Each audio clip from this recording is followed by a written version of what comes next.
So, hello everyone. Thanks for coming. Tonight we'll be speaking about stablecoins, stablecoin projects, how they work, why they are here, and what they want to achieve. So we begin with a few questions that I have prepared, and we'll ask to our three participants that are present now. And then afterwards we'll have a few minutes for questions from the audience.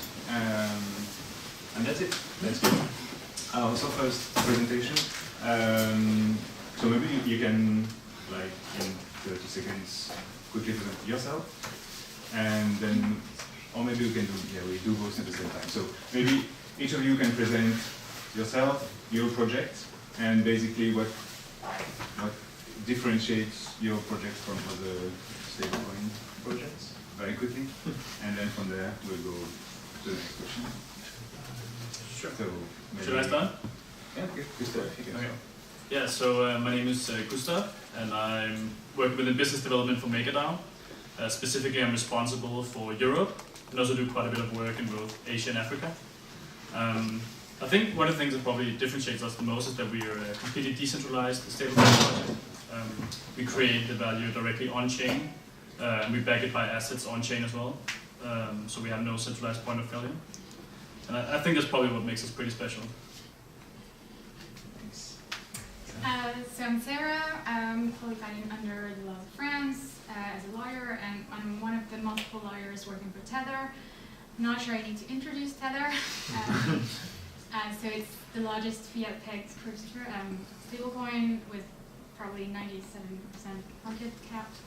So yeah, I'm not going to go into details because I guess everybody knows about it. Okay. I'm Chris Ramita. I'm a trader with Circle. We have our trading desk. We also have Poloniex, and then we most recently launched USDC. And I'd argue the biggest differentiating factor for USDC, other than being another fiat-backed stablecoin, is that we operate in an open consortium that allows other exchanges and other partners, most notably Coinbase, but others to eventually come, that allows anybody on that partnership to issue their own stablecoin with part of that. Okay, thank you. I forgot to introduce myself, so we'll do it very quickly. I'm Simon. I'm a former lawyer, and I'm now working for an exchange project called LGO Exchange that will launch in France in the next few months. So moving forward, you have three different models for the stablecoins, but maybe the question we need to ask ourselves is, what is the use of the stablecoins today? Why are they created? And basically, what is your client base? So I know who wants to begin answering this question, but it would be great to have your insights of basically the stablecoin market today. Chris, maybe you want to start? Happy to start with that. Yeah, I mean, so obviously most people kind of realize what's the point of a stablecoin. Okay, stability. You know, a lot of people aren't comfortable holding Bitcoin and other digital assets because they're extremely volatile. Stablecoins are a way around that. But part two of that is sort of the decentralized payment rail that you can use a stablecoin. You know, a phrase that we like to say is, not everybody can have a USD bank account, but everybody can have an ERC20 wallet. So it allows anybody anywhere in the world to send or receive a stable currency that they can use either as a store of value or a payment mechanism. And I think that's a really powerful use case. Right. It's quite the same for Tether. It's fiat-pegged as well. Maybe one thing that I will add about it is, I know there are other projects relying only on cryptocurrencies, and they say that they have no single point of failure, but I personally disagree with this, which doesn't mean that it's the truth. It's just my personal point of view. When you're a customer and you want to invest or at least subscribe or buy a product, then you need to carefully consider your risk exposure. And today, someone who would buy a Tether or fiat-pegged currency knows exactly what the risk exposure is, which is credit risk of the institution issuing the currency. So probably if you buy an asset which is quite liquid, which is listed in multiple exchanges, you diversify the source where you can first obtain it, and second, exchange it or redeem it. So it's important that when you're a customer, you invest, or not invest, I shouldn't use this word, when you want to purchase a fiat currency, then you know exactly what your counterparty risk is. And whenever, for example, you're an institutional investor, then you need to account for your choices to your clients. In that case, it's important to show that first you've considered the risk exposure. For example, if the project is in the US, let's say, there is a potentially more risk exposure in terms of regulations. But it's not the only sort of risk exposure that you could have, but it's the sort of things that you need to consider carefully when you're buying this sort of products. And the second thing is probably, well, this is geographically, but then you would also need to verify that you have enough liquidity so that when you want to redeem it, you'll be able to pretty quickly cash out. So I think that that's one of the major forces of Tether. It's the most liquid today in the market. The risk exposure or the risk underlying the asset is pretty straightforward. Anybody knows that when you deposit $1, you will get 1 Tether.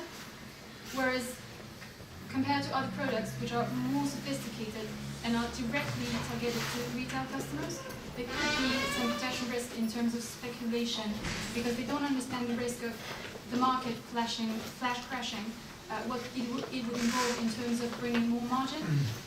So that's probably for certain sort of customers a better investment product because the risks are more,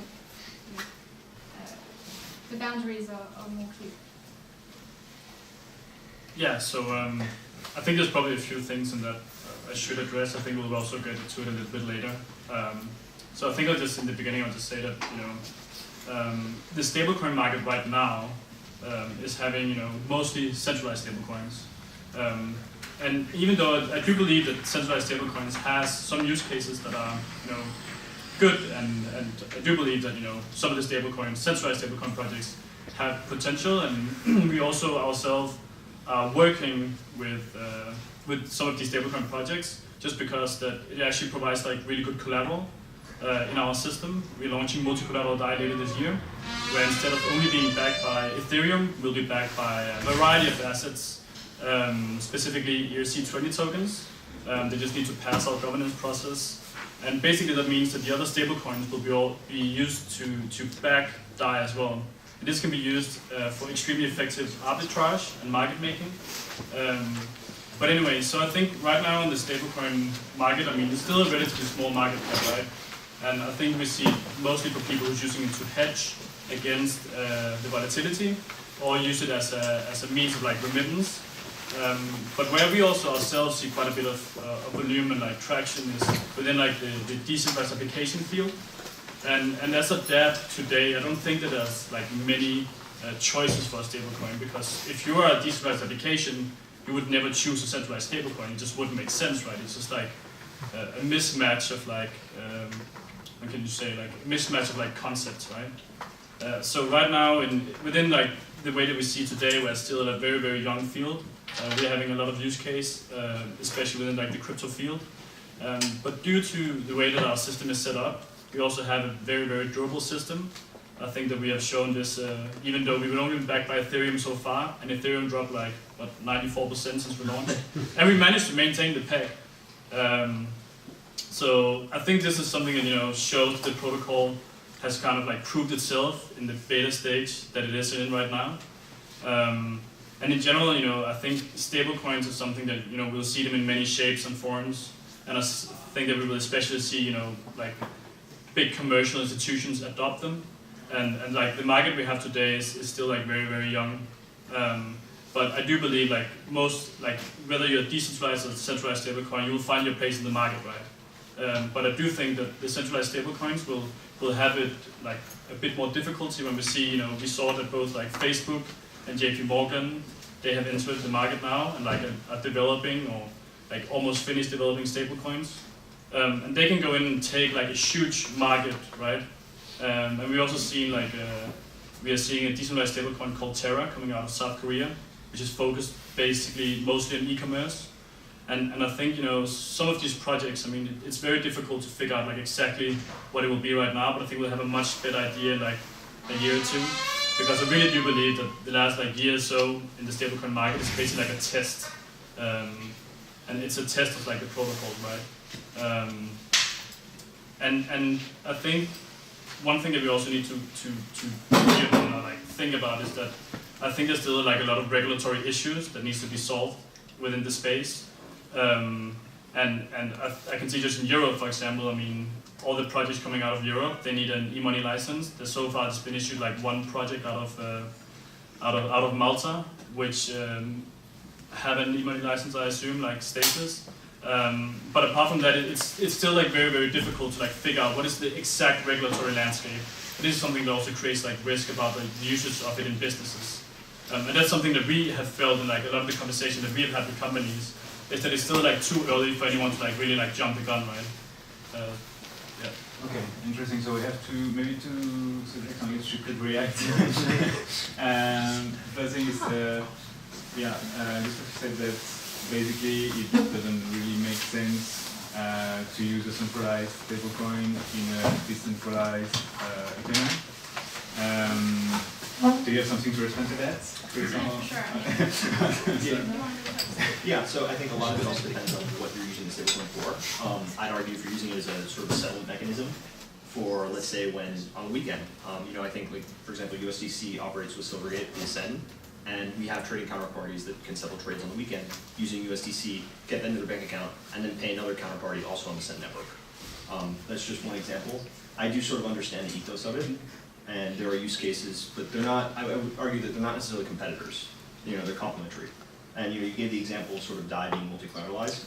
If DAI is multi-collateralized, there probably will be, or there might be, right, in some form, other ERC20 tokens that do have some sort of centralized aspect that are collateralizing DAI. Would you agree with that? Yeah, I mean, for sure, and we're also going to see a lot of real-world assets getting adopted as collateral, and all of those real-world assets will be centralized, right? So the DAI will be partly centralized. No. No, it's just to give another use case. Probably one of the buzzwords now is securities tokens. And when you want to distribute dividends, the issue today is if you share or transfer your security today, if you don't have the bank account of the person holding the token at one date, you cannot pay them. And they don't necessarily want to be paid in cryptos because cryptos are volatile. So one way of doing this is just simply using a programmable stablecoin where you just distribute dividends to whoever holds that asset at a certain point in time. So using a stablecoin pegged on a specific currency like dollars or euros, etc., would just enable your company to scale using customers that do not necessarily need to deposit their name and bank accounts at a central depository, which is a massive simplification of how it works. Other things would be, let's say you were in the derivatives before. When you want to cash settle, let's say contract for differences, it could be very easily done with a fiat-pegged stablecoin. And there are many use cases, and as you said, probably complementary with people who want to regulate the assets in which they would have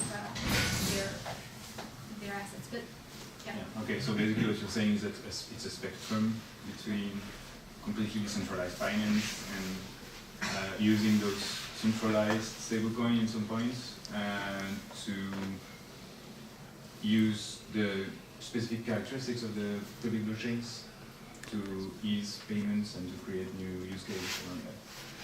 Yeah, and summarize correctly what you said. Yeah. Okay. And maybe you wanted to add something? I was just going to have one more comment on it. The other thing is just risk tolerance. If anybody here is traded on BitMEX, raise your hands. I'm sure you guys have seen the BitMEX Rec channel, and a lot of that is due to people being collateralized in crypto, going long crypto. And in a way that's sort of a pure crypto collateralized stablecoin, just suffer from some of the same risks. Of just being, when you're collateralizing the same asset, it's effectively a leveraged loan on that. Yeah. Agreed. In terms of mechanism, it's similar to being on the asset. Right. So if you open, for example, a CDP in DAI, you're basically long ETH. Yeah, that's like the primary use case for CDPs right now. Yeah. And the second point you raised, which I think is extremely important, is the regulatory landscape. I guess it's very complicated right now for the various stablecoin projects to maneuver into this very complex regulatory landscape that already exists, and there's a lot of intersections between the existing landscape and what you are trying to achieve, what you are achieving with the stablecoins. What's for the centralized part? What are the main challenges right now in the regulatory side? So, well, regulatory, there's always a challenge. But I'm actually pretty happy to see that regulators quite get it when you talk to them. Well, the challenge is it's such a broad question because each jurisdiction has their own sets of challenges, and they don't have the same approach to cryptocurrencies at all, like literally. So the challenges in the US would probably be very completely different than any other part of the world. Tether is based in the BVI, so it has the advantage of being in a place where it's compliant with money laundering regulations, etc. But it wouldn't be as regulated as in the US. I think no other places is as regulated as the US in any case. But mostly, yes, you could obtain a per se money license, but that for today would be just more marketing than like a strict legal obligation. The only thing that has been done so far in Europe is the 50 AML directive regarding money laundering, and the member states have implemented that. We have 2 years to do so. We're starting to see some sort of questions raising out of the directive. What is, let's say, custodianship? It hasn't been defined. There's no such thing. Let's say in under French law, custodianship is not a concept. There are many ways of translating it, but these are the sort of things trying to transpose what is known in the compliance and legal field to the cryptocurrency ecosystem is one of the challenges, but it's not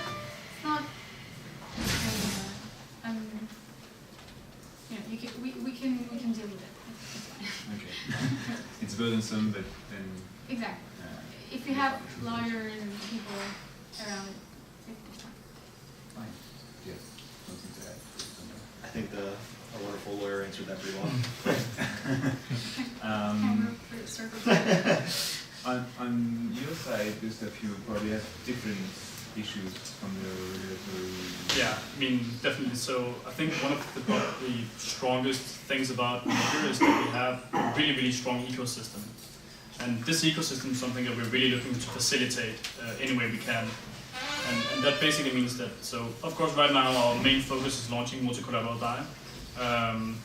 And then after that point, we basically want it to be accessible for any like team or even a single person who wants. They should be able to develop a front end, which will then be able to use the protocol of MakerDAO and use of the benefits of the system and provide that to a local community through a front end that they can then monetize.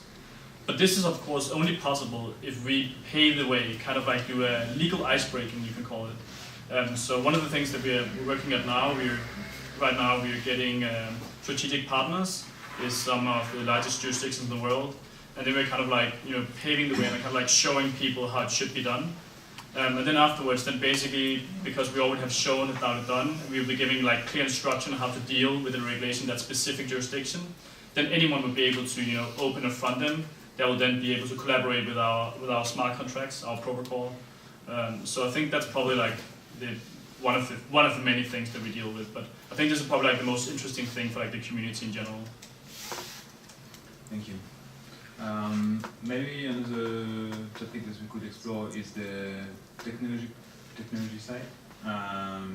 Basically, there's different approaches in terms of underlying technology in the field. So Tether is an omni layer ERC20 token, and just announced that it will launch on the Tron blockchain too.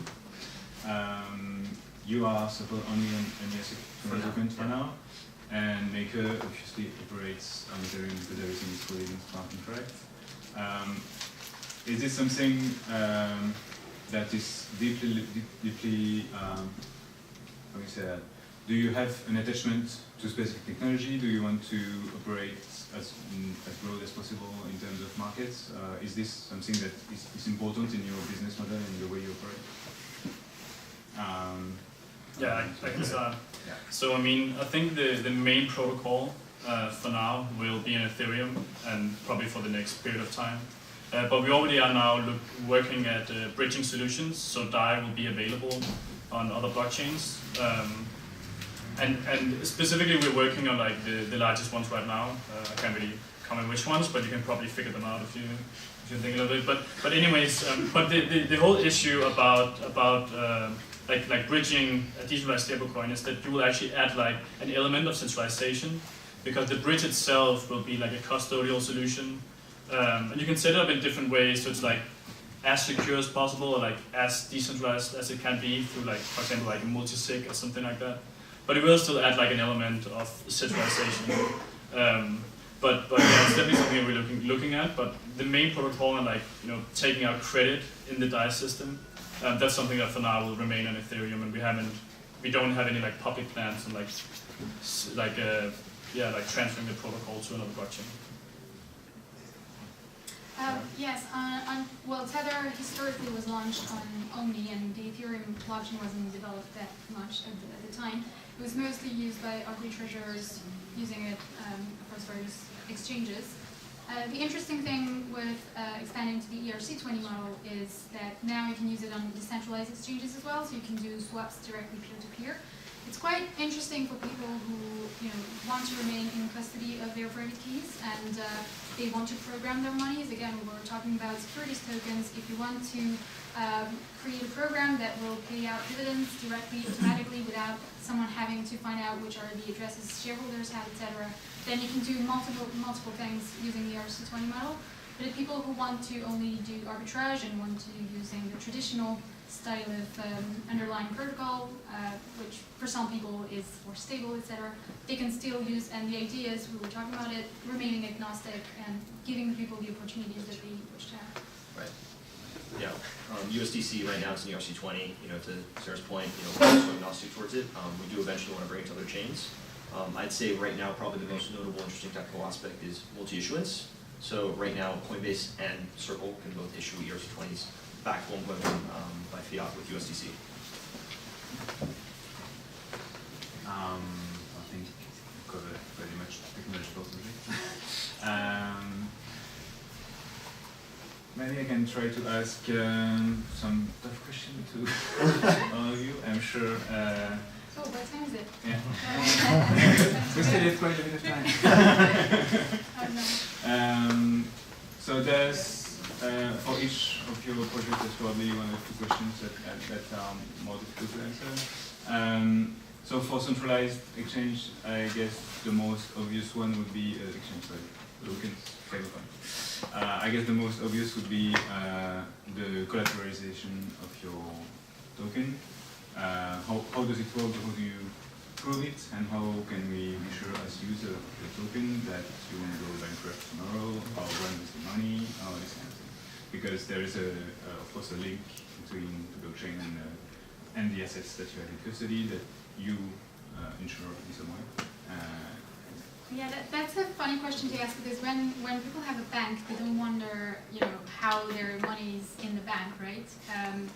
The thing is, well, I'm not going to expand on this because, well, Tether, for certain reasons, have been forced to issue a lot of public comments about how this the reserves work, and everything's on the website now, and in terms of service, you can check everything. There've been, public statements about it, etc.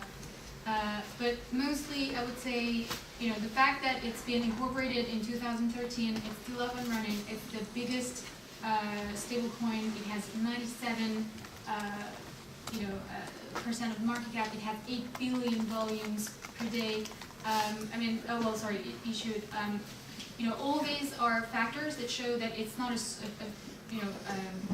small actor that is, risk to go insolvent tomorrow. And the fact that there are still investors and it's listed on many exchanges, again, diversify the risks of where you can get the money, redeem the money, or exchange the money. And that's probably the most important things. And people are in this community, people are very active on Twitter, Facebook, etc. If they were one day bankrupt, I think the community will probably know it sooner than if any bank goes bankrupt in the financial system, financial industry. So basically, you are under constant scrutiny and all the time. Yeah. Yeah, I think that's fair. Everything in the crypto ecosystem has the magnifying glass on it. And you also have to deal with a lot of all the time. Oh, really? What is So that? probably Yeah, well, I mean, Bitfinex. the thing is that the biggest investors, because they are more professional traders and bigger clients, they know how to filter. They're not as sensitive to FUD as on small markets and liquid markets, where you can have big variations because of this. The big, actors in the sector, they sort of know how to read through the lines, and they can't just be the call, basically. Okay. Do you have something specific to add to this? For the proof of organizing, how do you operate with Circle? You have a different model? I mean, it's the biggest thing, right? Is just you have the fiat reserves in a bank account, and then you have sort of an attestation because there's a sort of a real auditing framework around stablecoins. I think to Sarah's point, the market sort of agrees that Tether is legitimate. So. I'm paying the month, Yeah. Okay.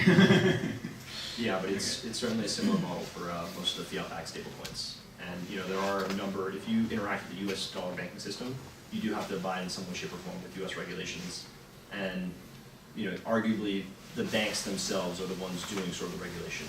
If a bank suspects that you're doing something sketchy, they will not give you a bank account. And I think that's the case for most stablecoins. So that's probably another issue you may face, like the relationship with the banks should be very difficult for the cryptocurrency world to do. Yeah, exactly. Right? So I was going to say it's not necessarily something just that concerns stablecoins activities.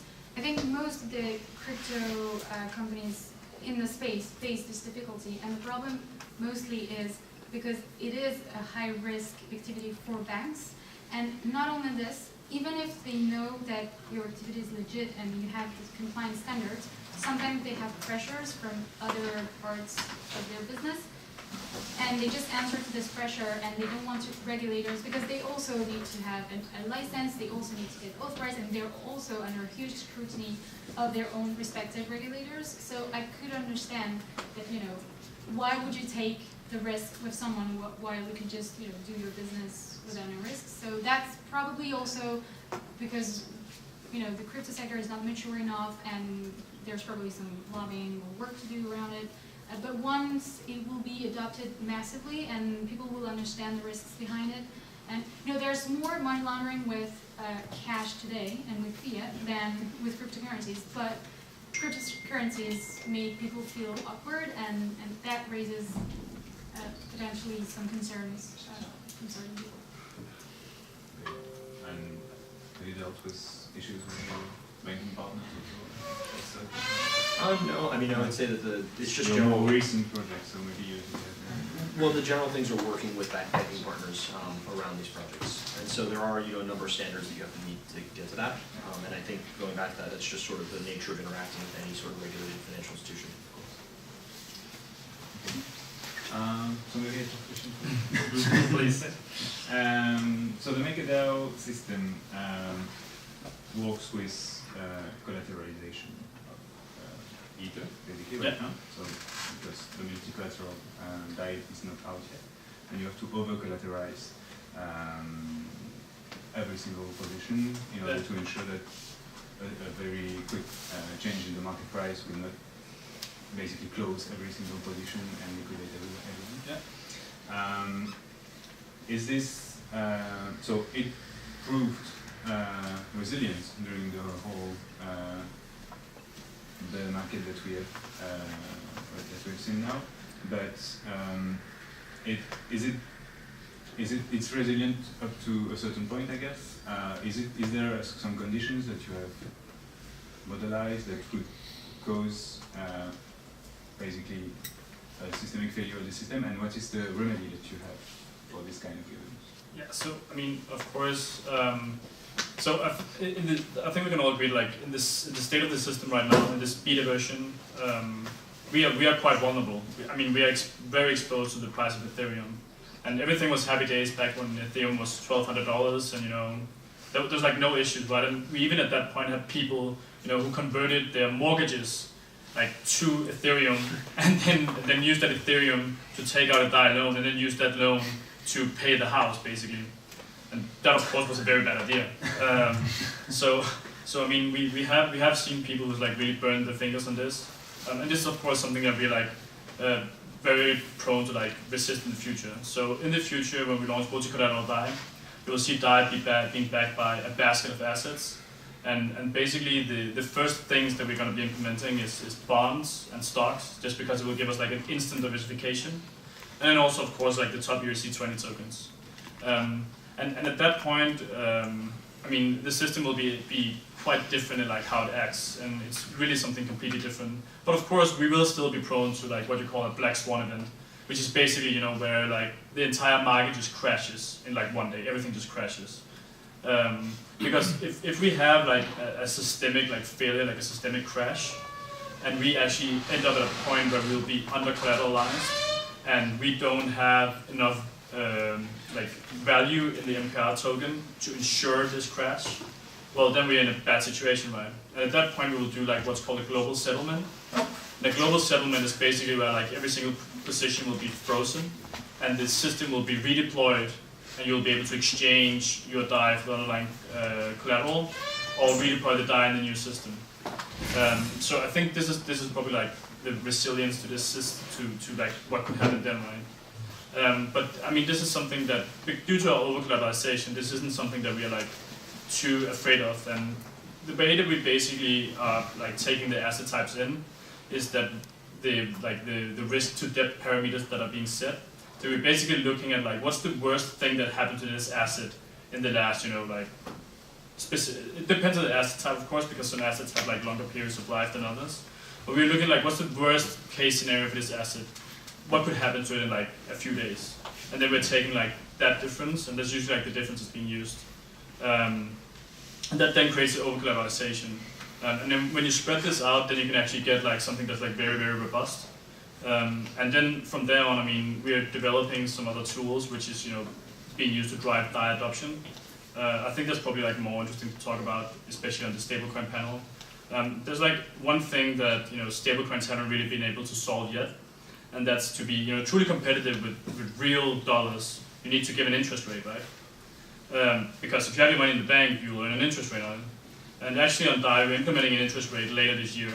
The dollars, it will be around 2%. So this is one of the tools that we will use to really drive DAI adoption. And this will be paid hourly.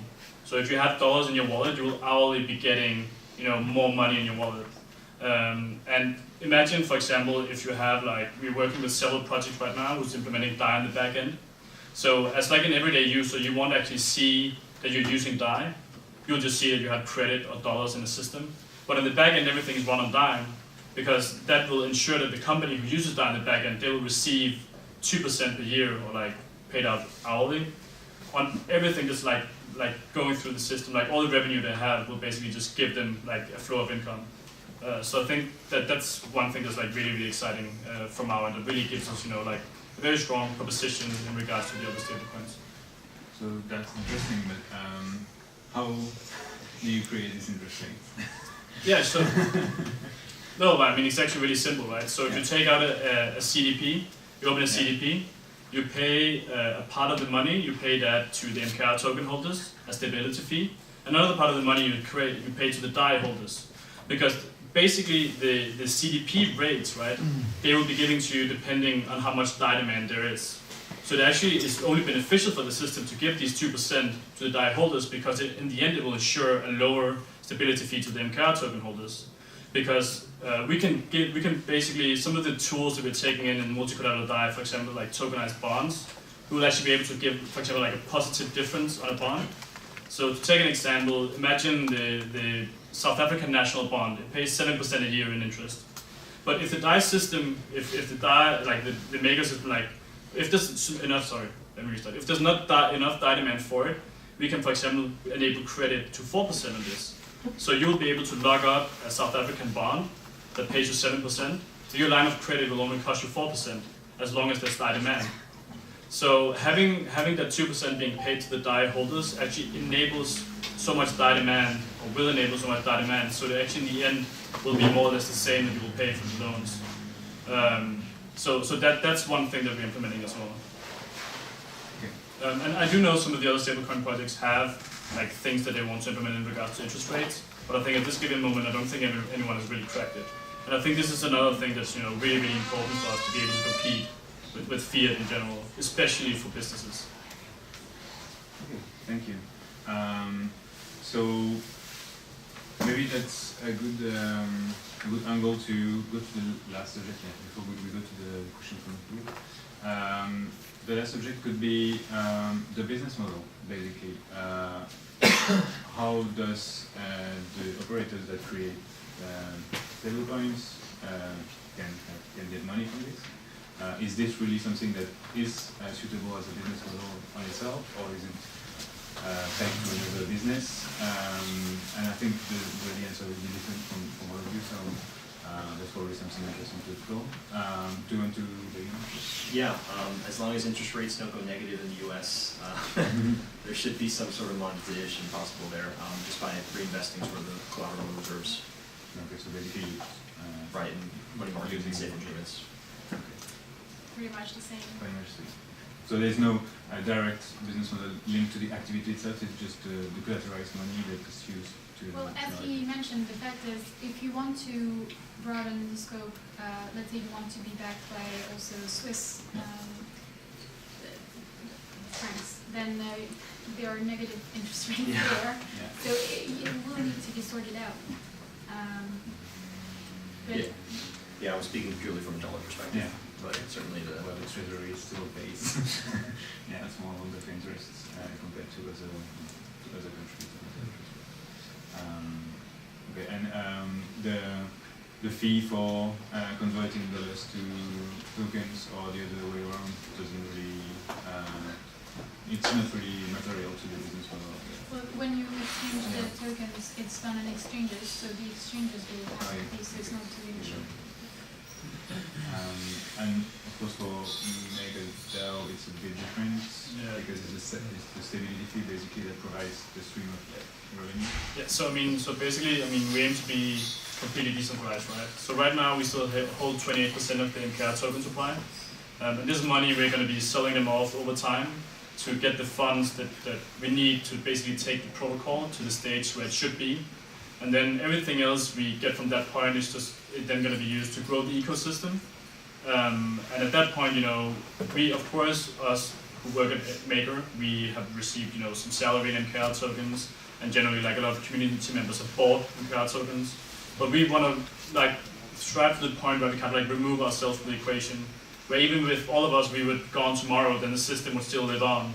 And the system in that sense would be like the protocol, so the CDP portal and the DAI in circulation.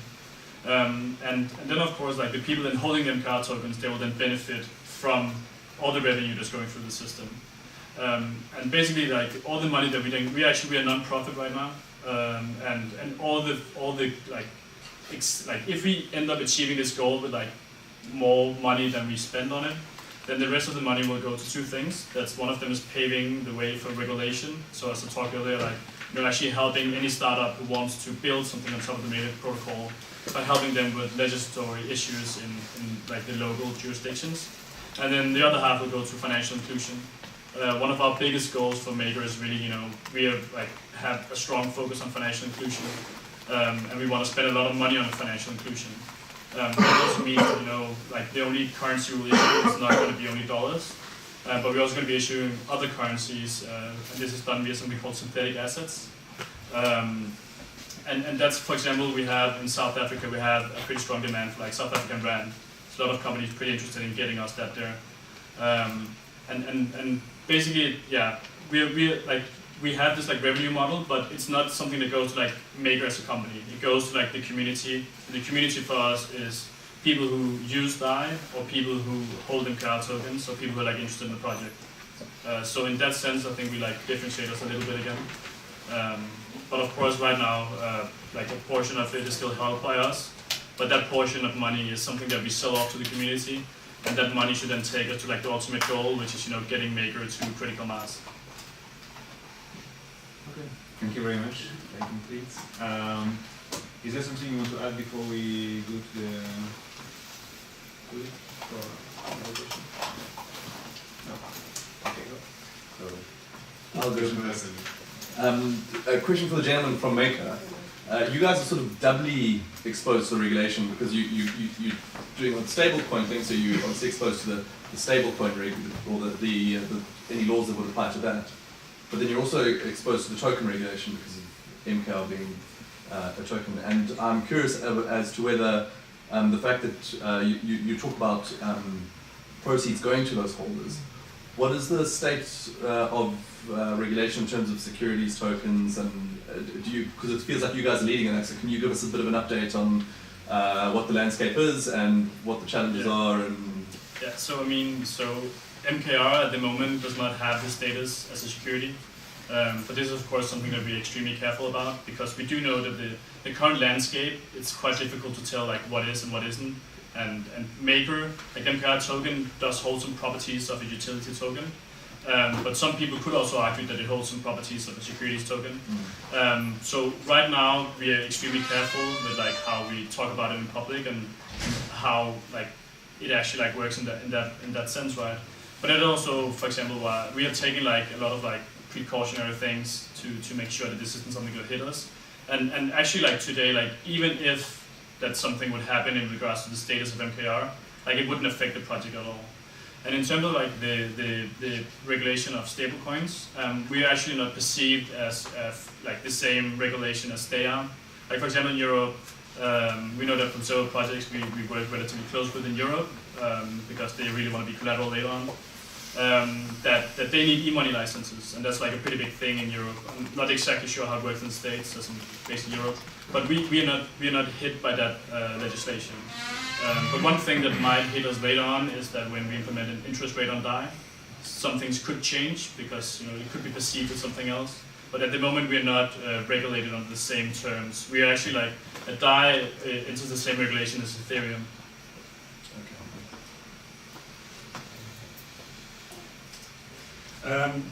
Pascal, full disclosure, I tried to set up a euro-based stablecoin 2 years ago, failed.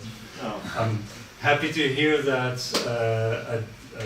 I didn't have, I mean, I can hide myself behind the fact that we didn't have a business model because of the negative interests for euro, and not blame it on my lack of creativity and resourcefulness or lack of perseverance, so that's comforting.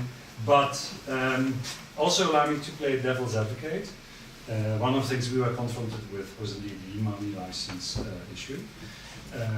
If you dumb it down, it's one of the things you need to make sure is that you don't provide any financial infrastructure to criminals.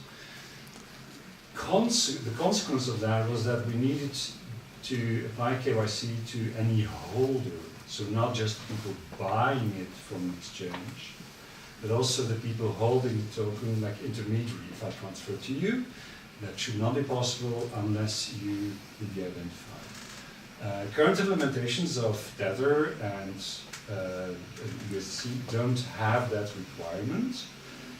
I'm wondering, how did you manage? And second, don't you run the risk that sooner or later people will understand that you do provide the ability to anonymous people to park their money that they first had encrypted and then change via DEX to USDT or USDC to park their money in a stablecoin, and thus you're providing financial services to people that are not identified. Don't you run the risk that some sooner or later the regulator will say everyone needs to be identified? There's always the risk, right? The regulator can take a very strict interpretation, but the conversation we have with regulators is often, hey, this is something like Bitcoin, where sure, those layers might not be as controlled, but at the end of the day, when you're buying it or redeeming it, that is a centralized gateway where you do conduct the AML and KYC, and there is a very strict standard in regards to that. And then also, most projects also have additional layers that they use, including blockchain analytics technology and other things to try to prevent malicious behavior and try to prevent, say, sanctioned entities from interacting or redeeming this particular stablecoin. And it will be the same as cash. I mean, when you exchange cash, you don't. No, but everyone knows that the regulations for cash are a lot less strict, and anything digital is regulated a lot harder than cash because it's so much easier to transport digital stuff instead of carrying suitcases with cash. So that's why we have these regulations. You would be tracked though. I mean, the risk. Well, the way you would conduct your AML KYC procedures would be tailored to your business. And yes, you would need, instead of conducting risk exposure based on certain patterns of financial transactions, you would look at the wallet risk, the origin of funds, how far is it related from, a gambling site or criminal site, etc. We have tools to monitor this kind of things, but as Chris said, the gateway is when you redeem an exchange, but then whatever leaves your platform, then it becomes like cash.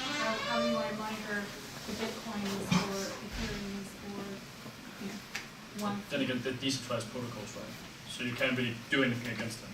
Well, you're able to freeze accounts in USDC, and I'm not sure about USDT. We've never done this so far, but it would basically just be like, but the thing is, you would never do that because then people would sue you. But that's for very specific type of things, like when there's a criminal activity like terrorism, and you need to stop the transaction, then yes, it's part of the underlying protocol. That's complying with legal obligations. So that's probably something that reassures also the regulator, some way Right, to you keep need- some kind of control on The only way of being sustainable is to be on the side of regulators, not the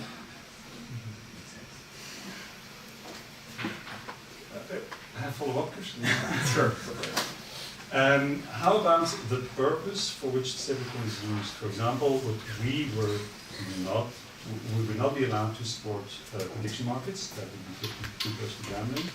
We would not be allowed to use it in peer-to-peer insurance because an insurance company needs a license. Have you had conversations with regulators about the purposes of stablecoins and whether you need to monitor for that? Well, so from our perspective, the majority of USDC right now is used for speculation trading and sort of as a payment rail around that.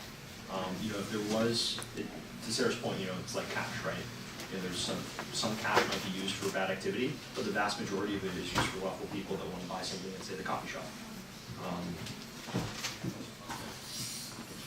Okay. There are good points. Yes, I have a question about the interest of large corporates about stablecoins. We've all seen the GPM coin, but maybe banks aren't the best players to play with. Are there other industries like, logistics, supply chain that might be interested and that you are building partnerships with? Yeah, I can probably take them. Yeah, so at Maker, we're having a partnership with the world's biggest supply chain platform called TradeShift. 1.5 million companies is on the protocol, and we're with them. So we first off, just adding DAI as intermediate of payments and stuff on the supply chain platform is of course great. But we're also looking at exploring specifically trade finance. So tokenizing invoices and using them as collateral to be able to take out liquidity and loans. We're also working with large commodities companies about the same, tokenizing big warehouses of commodities and goods, and then using that as collateral to take out loans against it. And then I would also actually say that banks are also actually very, very interested in the MakerDAO protocol, especially because we can actually provide them with some infrastructure that can kind of both circumvent the national interest rates set by the central banks, as we are not we don't have to abide by that, and then as well just exactly dealing with stuff such as tokenization and using that as collateralization of specific asset types are very, very attractive, and we can even provide finance in fields where you previously had a big issue of providing finance because it was deemed too risky or there wasn't too enough data. But with digitalization, you can actually go and access that data very easily.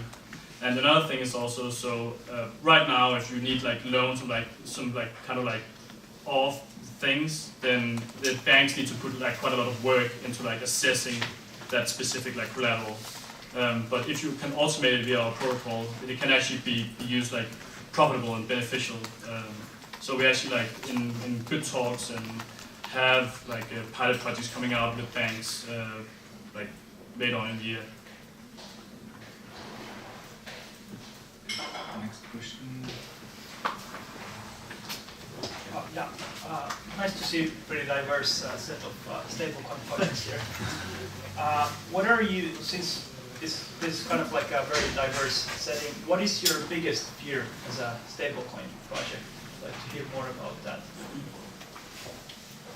Well, I don't know if it would be a fear as much as sort of a triumph of the ecosystem, right? If, let's say, any particular cryptocurrency that's truly decentralized does actually achieve, mainstream payment acceptance and is sort of used as an actual payment mechanism, across the world, anywhere, every store accepts it, do you really need a stablecoin at that point? And I wouldn't say it's a fear as much as, sort of what I think a lot of people in the ecosystem are working for. Well, as a lawyer, I'm scared of everything, so I can't answer that question. Where to start with? I just don't know. You can pick anything. Going on the street and getting hit by a car. I don't know. It's quite difficult to answer that. Yeah, I mean, I think for us, I think right now we're like so confident in our project that we don't really have a biggest fear. I think we have played out like every single scenario. We have something we can do in like most scenarios as well. So I don't really think that we have like a very big fear at Maker. We have some things that we know can be problems, and we have ways to deal with those problems if they arise. Okay, so no fear. Great. Is there a question? Another question? Yeah. What do you think about the new big companies to Bitcoin? Like Facebook, Yeah, so I mean, I think that again, it's going to be like a centralized stablecoin that will probably work within like a closed system. So for example, if like when Facebook launches a stablecoin, it will probably be something that's used to process payments specifically on the Facebook platform. And I mean, I think that like potentially it could leave the platform as well, but I think it would be so strongly associated with that specific brand that it would be very hard for them to like break free. Another thing is that, for example, if Facebook creates a stablecoin and they will want to break free of the Facebook brand, I mean, I don't think that Amazon or Apple or Google would go in and accept that stablecoin as payment on their platforms. So I think that even when they like start coming out with these like big name like brands, I don't think they can actually like push it like general adoption. I think it will probably be end up being used in like a closed circuit. But I think for us it's just beneficial, right? Because we would probably never be able to come onto that platform within the next like short like period of time anyways. And if they implement a stablecoin to be used on that platform, that means that every single user of the platform will hear the word stablecoin and will know what it is. So then when they need to use some stablecoins outside of that system, I mean, we have some pretty good alternatives sitting right here, right? And then we'll be waiting for them. And also for the market, it's good to highlight that having multiple actors is very good. If there's a monopoly, then that's when the market is not efficient, and having competitors and having clearing houses for stablecoins is a very good thing for customers, because then you would have many actors entering into the market, and then that's when you have to push for innovation and push for competition, and that's how the customers would have the best, it's in the best interest of customers to have many actors entering it. So even if the big actors enter in the system, that's actually a good thing, because they will all start competing with each other. Of course, the smaller actors would probably disappear or start working together. But that's a good thing for customers that other actors enter the ecosystem as well.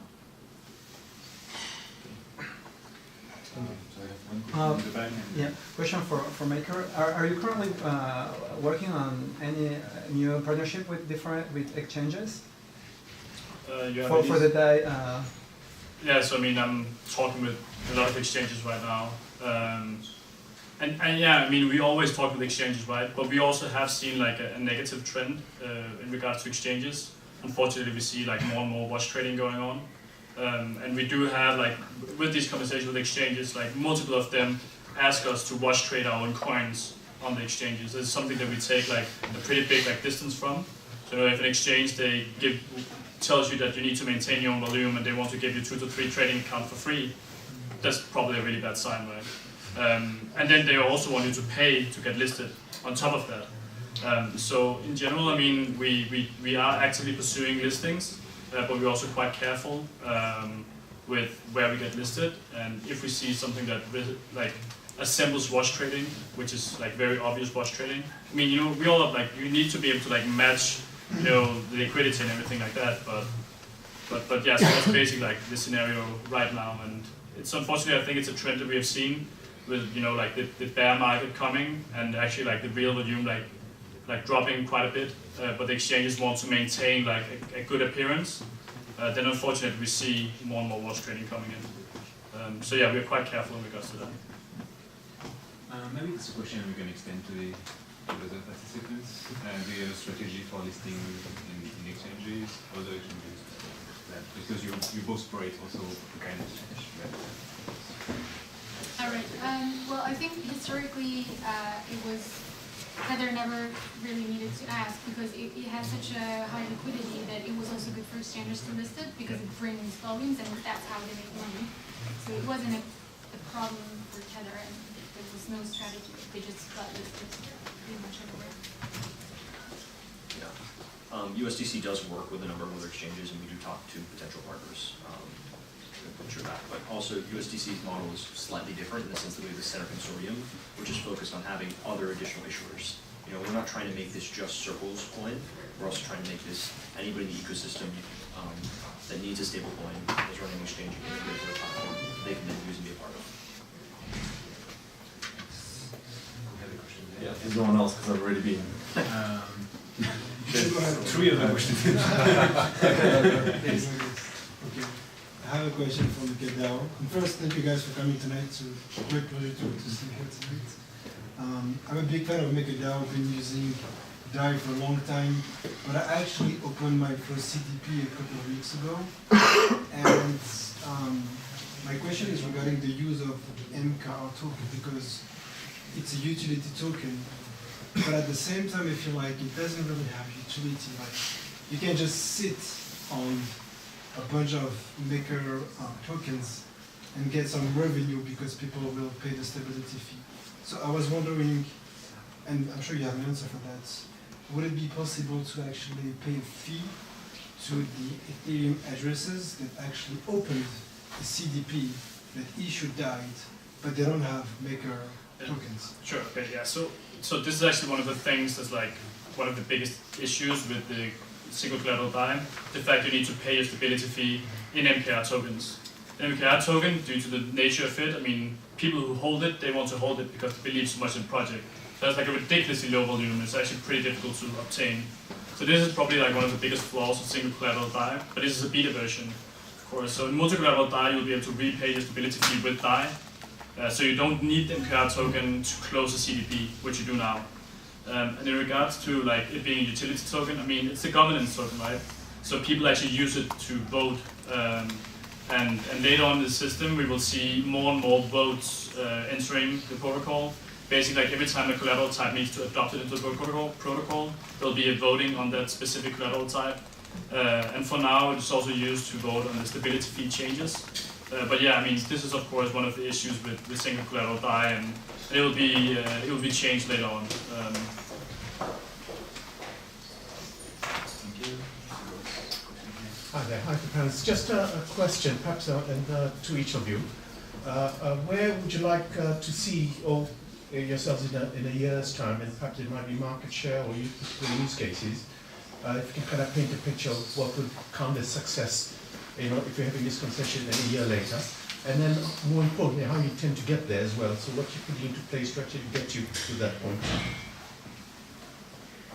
This is more personal, beyond those stuff, but I would love to see everybody, you know, whether it's an extended family member, whether it's somebody on the street, have sort of an ERC20 wallet or general crypto wallet on their phone with potentially a stable coin as one of those coins listed there. that they store on them, carry with them, and they can use to actually pay for things, whether it's their friends, or whether it's a store, etc.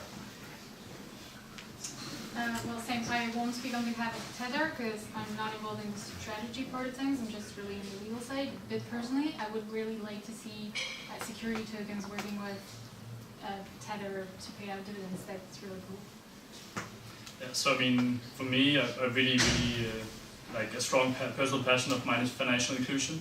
And already now I'm working on several projects that deal with financial inclusion in Africa.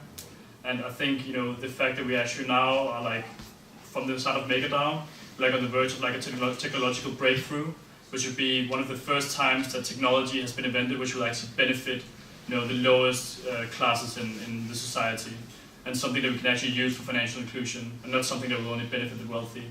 I think that's something I'm extremely excited about. And I'm especially looking forward to like starting and launching more and more of these projects, where we can actually make a difference. Because I do believe that, like some of the core concepts of crypto is that, we need to help, people with an access to the financial system. But this is actually something that we can provide now, and I think that's really, really exciting. Thank you. There was one question.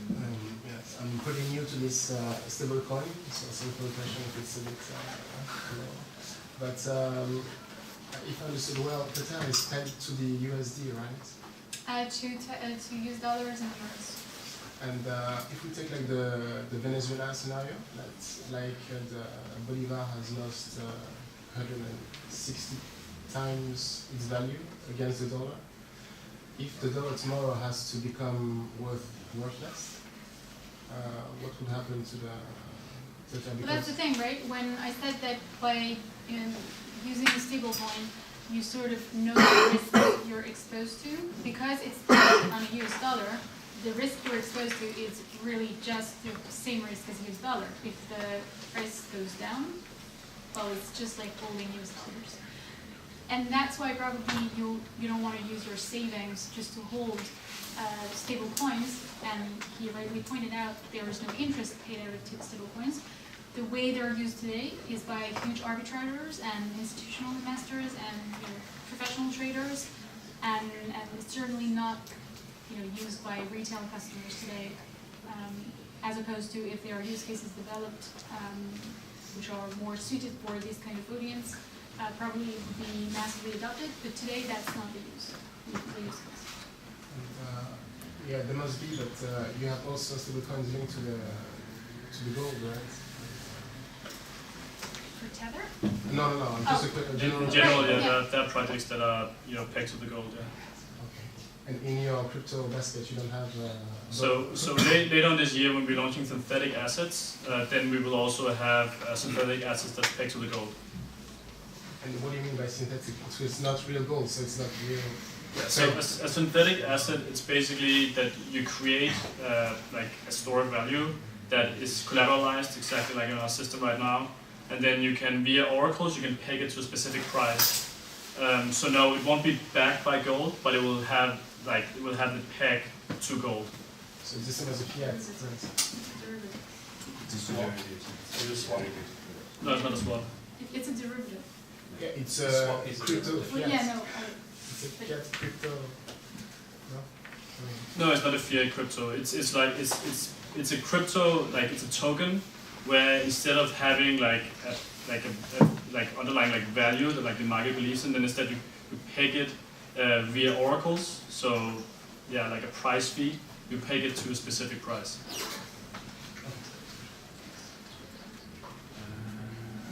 I already had a connection, so I think there is one just here. No. Okay. No. So first you. Me? Yeah. Okay, I thought you wanted to go behind. With regard to the fiat stablecoin, the fiat-backed stablecoins, you mentioned the business model being the returns on interest rates or returns on bonds, for example. Mm-hmm. So in the case of USDC, that is not stored purely in cash. It is actually put into low-risk assets such as government bonds. It's mostly low-risk assets, yeah. Low-risk assets. So I would be exposed to the solvency of the bank that you of your banking partners, and then also to the well, as a money market fund, right? So most of it's going into money market funds, and money market funds traditionally have not had issues, but during the financial crisis, there were money market funds that did actually break their pegs for very, very periods of time. Okay, and then with USDC specifically, I think the sort of federation idea is fantastic. How does it work in terms of, you mentioned multiple issuers? Does each issuer act as a custodian of its whatever it's taken in, or how does that work? So as of right now, the details are still being finalized, but as of this second, the primary issuers are Circle and Coinbase. So if you go to Coinbase, you can deposit, or you go to Circle, you deposit your USD, you'll get USDC. So is a Circle holding their collateral and Coinbase holding theirs? It's held through the center. Or is it a single account? So it's held actually through the Center Consortium, which is a separate sort of entity. And how is that incorporated? Is it a trust or is it a? I believe it's a foundation. Okay. But let me get back to you on that. Cool. Thank you. Again, I'm not actually a lawyer, so okay. I'm not actually sure about specific. We won't take it as legal advice.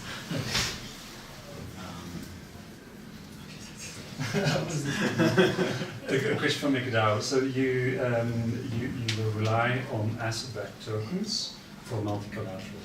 On the other hand, you will also issue these synthetic assets. Let's take the example of gold. It costs a lot of money to vault gold, insure it, in order to issue a gold-backed token. If you at the same time have a synthetic asset, aren't you out-competing the people that you rely on for the multi-collateral DAI? So then again, I think it will be like different types of users, right? I think that probably users will buy like the synthetic asset of gold. Probably people who's not looking to like store all their values in it.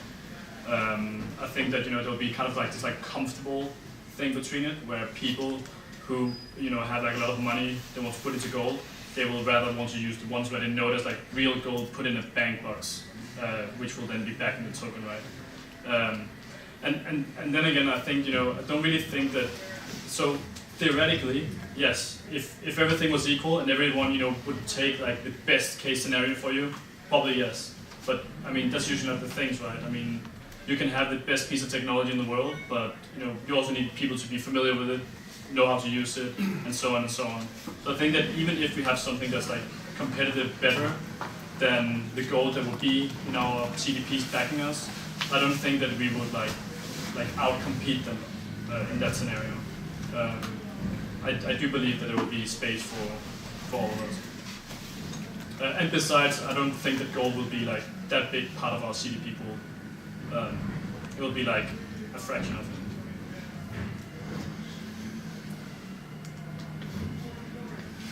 Last one. It's about another stable token that was going to exist, but it doesn't exist. And maybe you heard of it, it's called Basis. I know that they raised a lot of money and never happened, the company shut down. Do you know why? And, I mean, obviously you don't work for them, but I'm sure you know some stuff about them, so I'd be happy to hear your opinion about this project. It actually died before it was born. Yeah, so I mean, we speculated a little bit in it in the office at Maker, and from our perspective, I think they probably hit some regulatory issues. Because basically, right, I mean, the law is to protect you from something that, aren't stable, like aren't safe. And I think, taking something which was, so theoretical and something that, maybe it could work, but it could also, just like, blow up. I think that's something that like the regulators had a hard time like passing for them. But I actually do believe, so the way that Basis was is like, it was like feeding supply to the system. It was like, if there was like demand for the coin, and then again it would like subtract supply if the demand dropped. And I do actually believe right now we have Terra from Korea, which is probably like the closest thing you can get to like an algorithmic stablecoin that could work. So if you're like looking into like how an algorithmic stablecoin could look like, I think you could look into Terra.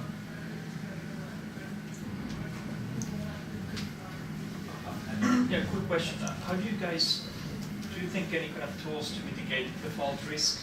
Have you considered, for example, insurance or credit default swaps to mitigate default risk? Are you saying default risk of where the funds are stored, or stay on those counterparties? Yeah, basically if Jordan comes to you guys and asks, can I get can I redeem my USD against USDC, basically, and you guys are more defaulted, and basically, There's discussions around risk management in terms of what's appropriate, which money market funds, where to sort of the funds. I'd say right now we're taking an extremely conservative approach, and that'll all be governed and outlined. But it's something that I'm sure our treasury team has considered, but to my knowledge, there's more to explore there. Particularly given a lot of these, are sort of guaranteed money market funds.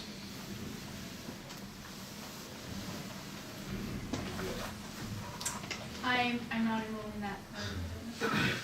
It's not a legal question. Yeah, right. And I should say that's sort of my best answer to do that. As to Sarah's point, I'm sort of not directly involved in that, but it's to the best of your knowledge, that's how it works. From our perspective, it's something that we have talked about, and I think it's something that you could possibly see something being developed in the ecosystem. You could buy an exposure to a specific asset type or something in the CDPs. We also, for example, another thing that we also already have some projects that will start dealing with is being able to top up CDPs that gets liquidated. So actually a top up as a service. So you would actually be able to hedge yourself against the exposure of a liquidation, because for example right now in Ethereum a liquidation cost of 13%, which is of course very high. So you would essentially be able to, for example, loan someone a top up on a CDP to 8 or 9% a year. It will still be a pretty good deal for the one who would get liquidated. And as the service would come, we would see it and be more competitive, right? But we already have very big players who are looking into doing services like that.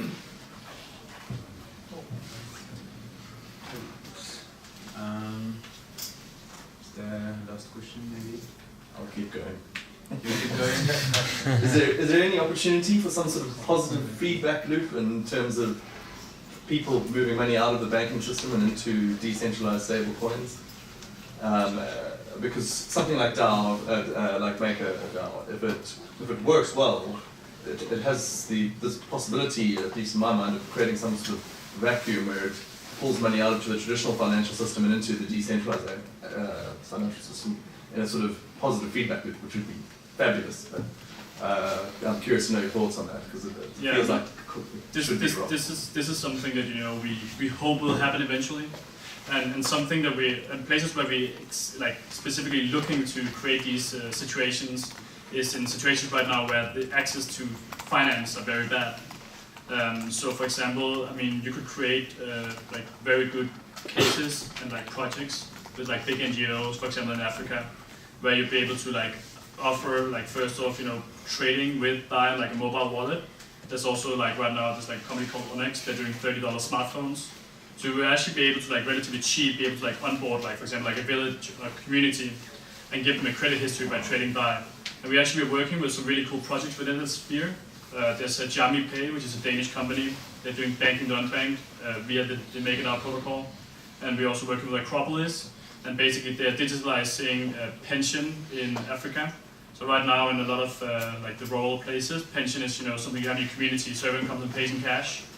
And they've got put in this small metal box. And of course the guy who holds the key can also relatively fizzle with it.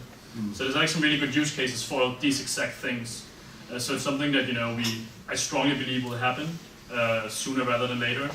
But before we see it coming to the developed world, the Western world, I think that will probably take a little while, because we already have a lot of infrastructure. We're not most people aren't desperate for a new system, but the ones who are, we will definitely be there to supply it. Cool. Okay. I think there's no more question. So this is the end of this roundtable. Thank you very much